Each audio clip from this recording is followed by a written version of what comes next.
La tragédie de Mbankolo commence ici, après la rupture du mur de soutènement du lac d'Nkoletam. Les eaux, qui autrefois ont servi à approvisionner les habitants, ont dans leur furie avalé une vingtaine de domiciles malheureusement érigés sur son lit. Le lac Nkoletam, qui donne son nom à ce quartier, est une œuvre qui date de la période de la colonisation allemande.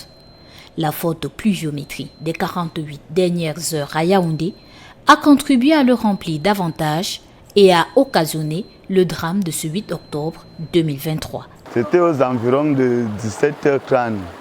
Comme il a plu là-bas, il pleuvait depuis midi ici là. Il paraît qu'il y a un lac en haut, ça a débordé et le mur de soutènement ne pouvait pas arrêter ça. Ce qui fait que ça a créé, ça a décimé, ça a balayé tout un secteur dans ce quartier. C'est la forte pluie là qui a fait tomber le mur. Puisqu'il y a des gens qui ne comprennent rien. Les gens, quand il pleut, ils préfèrent prendre les ordures, ils mettent dans les caniveaux. C'est les caniveaux là qui amènent l'eau au lac. Puisque à partir de chez le ministre Grégoire Ouona, c'est là-bas que les torrents d'eau viennent et après, ils ont orienté ça au lac. Donc, comme il y a déjà beaucoup de maisons, donc il y a eu donc l'inondation. Quelques heures après la catastrophe, les fouilles se poursuivent dans ce quartier devenu sinistré et des témoignages, plus tristes les uns que les autres, se racontent, attirant tristesse, compassion et même des pleurs. Je vous parle là, je suis à la recherche même de l'un de mes beaux, de mes petits beaux, je ne sais même pas. Il habitait où? Il habitait, je crois, il habitait en bas. On ne retrouve même plus les maisons, les positions des maisons, donc je ne sais même pas. La maison s'est écoulée. Quand j'arrive, mon fils était dans la chambre là avec sa camarade de classe. J'avais 3 locataires là-dedans. Mais 2 ont pu s'échapper, entrer dans la grande maison.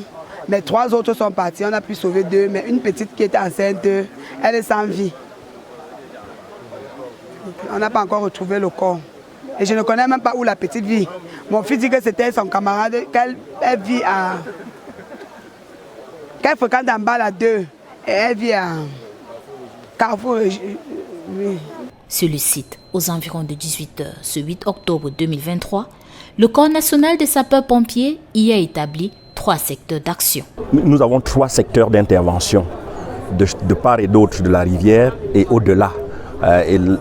Dans lesquels nous avons, n'est-ce pas, déployé nos éléments et qui sont sur le pied d'œuvre. Et nous avons, n'est-ce pas, le poste médical avancé ici et le dépôt mortuaire qui est non loin de là. Également présents sur les lieux ce lundi 9 octobre 2023, les ministres de l'administration territoriale, de l'habitat et du développement urbain qui appellent les populations à plus de responsabilités. C'est un moment terrible qui, après Douala, après Ngaoundéré, appelle nos consciences individuelles et collectives sur le respect des documents d'occupation du sol.